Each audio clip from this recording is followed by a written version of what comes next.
Beautiful workout today.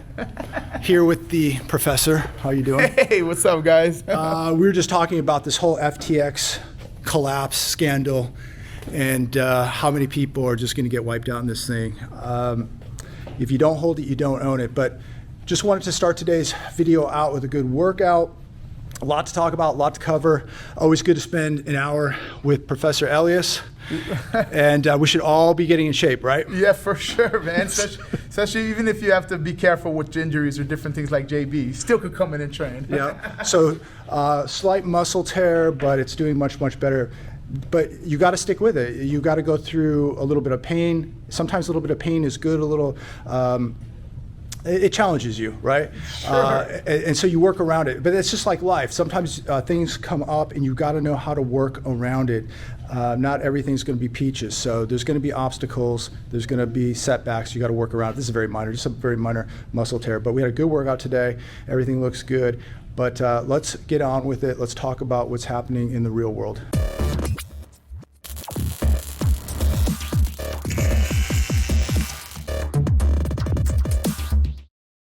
It's Tuesday, November 15th, 2022.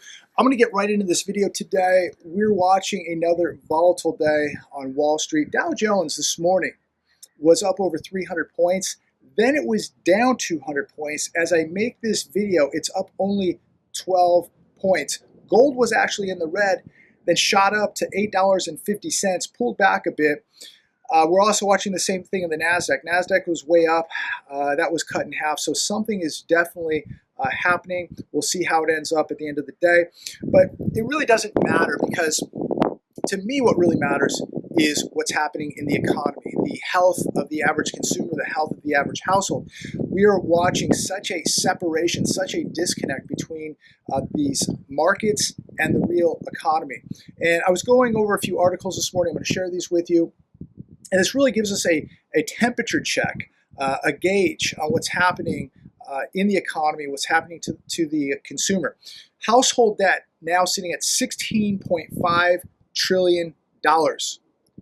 Bankrate.com, over 12 million Americans using payday loans to pay for essentials. Does this sound like a healthy, recovering economy to you? You know, payday loans have a short-term high interest rate with huge fees. And it gave an example in the article. If you take a 2-week term on a loan for $375, the fees on that $375 over 2 weeks is $520. These are loan sharks. These are predators. And this is what people now are forced to turn to pay for essentials. I mean, this is an astronomical number. Over 12 million Americans using payday loans to pay for essentials. An incredible number.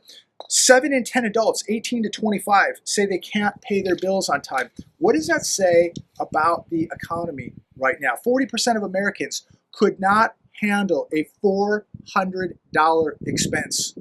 Think about that. We've heard about this for a long time. 40% of this country, 4 in 10 people, could not handle a $400 expense. So this is why people are using payday loans, these legal loan sharks. And, you know, these are the places that are open 24 hours a day, hoping that you're going to fall on bad times, hoping that you're not prepared, hoping that you don't have a cash reserve, hoping that you lose your job, hoping that an emergency arises so that you walk in. And they don't care if you got bad credit, good credit, whatever. They hope you walk in. They hope that you hit bad times. And this is why I make these videos, ladies and gentlemen. This is why I've been talking about this for years, to prepare so that you don't have to go to a predatory lender, to a loan shark, in order to pay, 3, 4, 500% interest in order to pay the emergency bill because your kid fell down and had to go to the emergency room and it cost, $1,500 or $2,000 to get, 15 stitches in his knee. Here's another one from CNBC. Interest rates on retail credit cards are crazy high, with some topping 30%. The average rate right now on a credit card is 19.04%. That's the highest rate since Bankrate.com started tracking back in 1985. Consumers are grappling with historic inflation. A LendingTree survey found that 35% of respondents said they are likely going to apply for a store credit card this holiday season. That's up from 29% at the same time last year. Now, the average retail credit card charges 26.72%.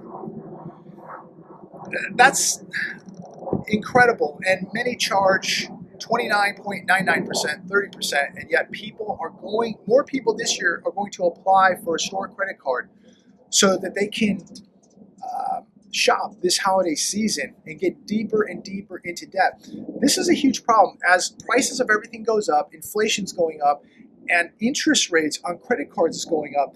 This is going to absolutely destroy so many people who are now reliant just in survival on credit cards, just to pay for the essentials, to survive, to pay the utility bills, to pay the rent bill, to go to the grocery store, to pay for gas. They're now reliant on credit cards. And some of these same people are going to go get more credit cards so they can go Christmas shopping.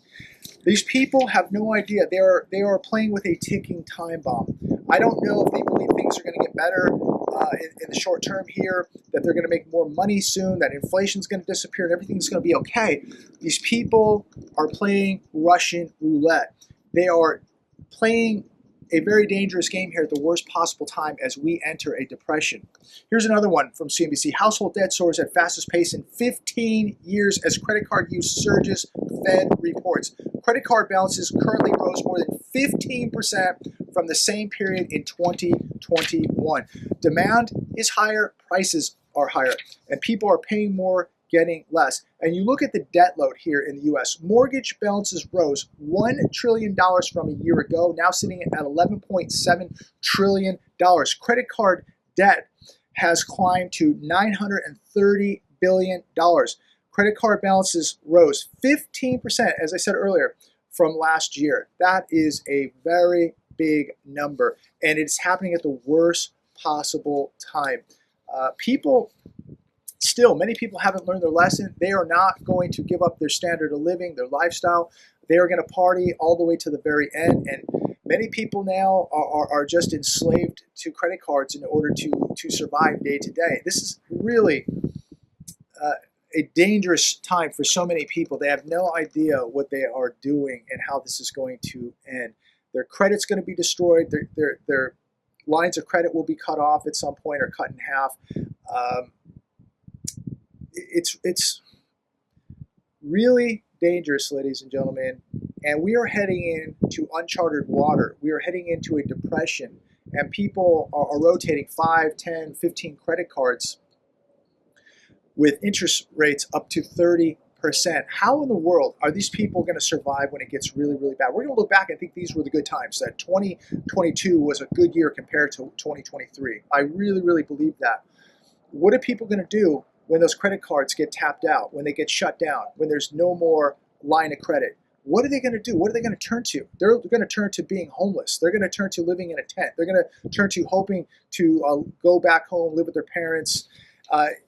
If you don't have a good circle of friends, a church, a good family, these same people, if they don't have this network, they're going to be in big trouble. This is how you become homeless. Inflation driving more than half of Gen Z to live with their parents. This is on Fox Business this morning. Now, the Gen Z generations, 18 to 25, 54% of 18 to 25-year-olds are living with their parents currently. 70% of them say they cannot pay their bills. You see a problem here? You see where this economy is going? You see the direction that we're heading in?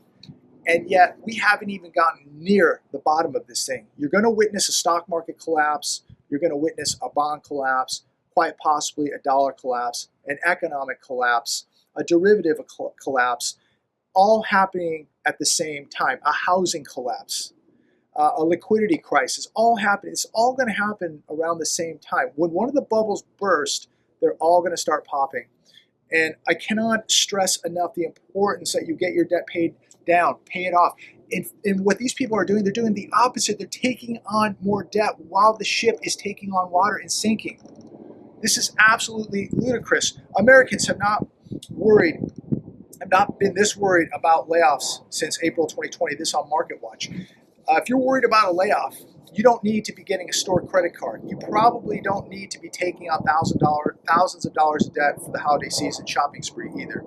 Here's another one coming from Fox Business. FedEx to furlough drivers just as Christmas season begins. This is related to the economy again. Demand is softening. Demand is lowering. The furlough will last 3 months. Is this just the beginning? Will it just last 3 months, or will it last longer? Is the economy going to be better in 3 months that FedEx is going to bring these drivers back, or are they going to furlough more drivers? Here's another one. Amazon reportedly plans to lay off about 10,000 employees starting this week. Perfect timing, right before the holidays. This will happen in corporate and technology roles. This is the largest layoff, the largest cuts in Amazon history. Another barometer, another temperature check, an indicator of what is happening in this economy. People have less money to buy stuff on Amazon.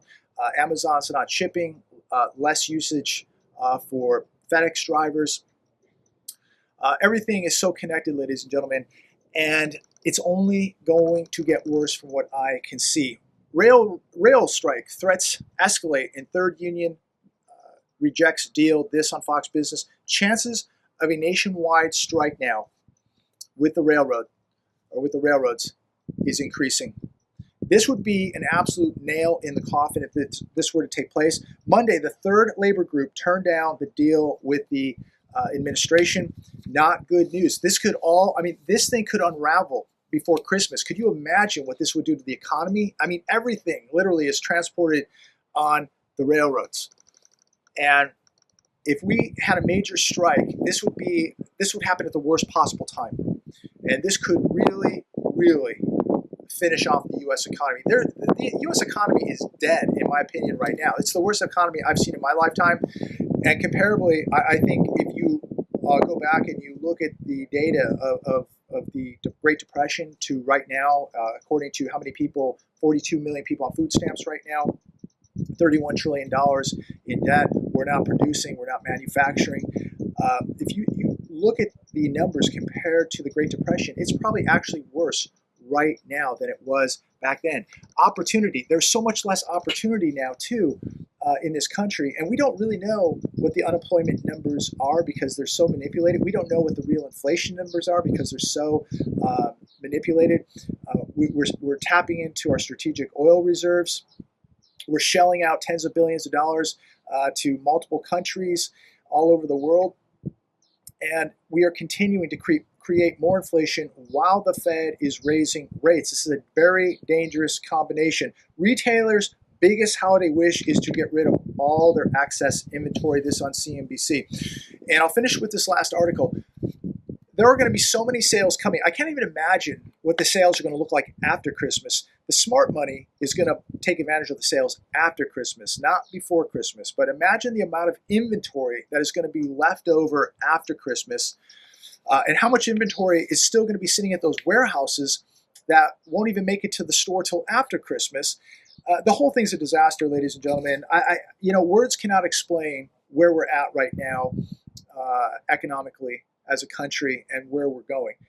All you have to do is connect the dots right now, and you know where this is all going. This is going into a massive depression. We have been in a recession for a very, very long time.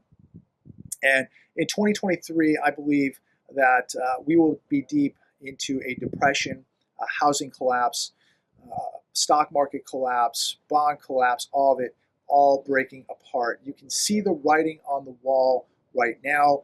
And as I leave you today, all I can say is what I say on a daily basis. Keep preparing. Prepare the best that you can. Preparing a little bit is going to go a long way. Not preparing at all is going to guarantee that you lose. At the end of the day, what you want to do is put the odds in your favor. Nothing is 100%. Nothing is foolproof. You can't be one-dimensional right now. You have to be multi-dimensional. You have to be taking care of your security. You have to be taking care of your finances, paying down the debt, putting some cash away, putting assets away. You've got to be putting food and water away. You've got to be putting medical supplies away. You've got to be getting in a mental mindset for what is coming and what has begun. And so you can't just go, well, I have food and water, I'm going to be okay. Or I have security, I'll be okay. No, you need all of it. You need to be well-rounded. You need to cover all bases. You need to put the odds in your favor. You need to be educating yourself right now. You need to be getting off the couch right now, getting your body, your mind, and your spirit in better condition. It's going to be so important. I've said this many times. You don't want to be 300 plus pounds sitting on a couch with type 2 diabetes heading into this depression. You want to be in the best mental, physical, and spiritual shape possible. That's putting the odds in your favor. Look, do the best that you can. Start right now today, immediately. Time is running out. Do everything you can in your power to get in better mental, physical, spiritual, and financial shape. Walk close with God. If you're desperate, you're broke, you don't have a job, you're at the bottom, you don't know where to go, you need to get right with God, and you need to be praying and asking for direction, guidance, and strength. Because there's a lot of people out there right now that truly need a miracle because they are broke. They're desperate. They have no preparations. They have no money, no assets, no family to turn to. And at this point, those people need a miracle. And look, I believe in miracles. So make sure that you're getting right with God. Make sure you're saying those prayers. Tap into the most powerful energy in the universe, and that is God up above. Say your prayers, ask for direction, ask for strength, and God will deliver. We all need to be doing that, no matter how much security, how much gold, silver, food, water, how well we think we're prepared. We're not prepared enough unless we're tapping in to the most powerful energy, and that is the energy above, which is God. So put the odds in your favor, ladies and gentlemen. Do it right now while you can. It's a beautiful day out. Absolutely gorgeous day here. But don't be fooled by the blue skies and the golfers on the golf course. We are in big, big trouble. So while most people are asleep, while most people are playing golf and partying and watching football games and having a good time, you need to do right now what you need to do, and that is prepare. Do not be fooled. I believe that right now this is really a calm before the storm. Even though we're seeing a lot of things happening, we have not even begun to see how bad this is going to get. God bless all of you. Thanks for watching. Please give this video a thumbs up, share it all over the place, and make sure you subscribe. I look forward to speaking with all of you very, very, very soon.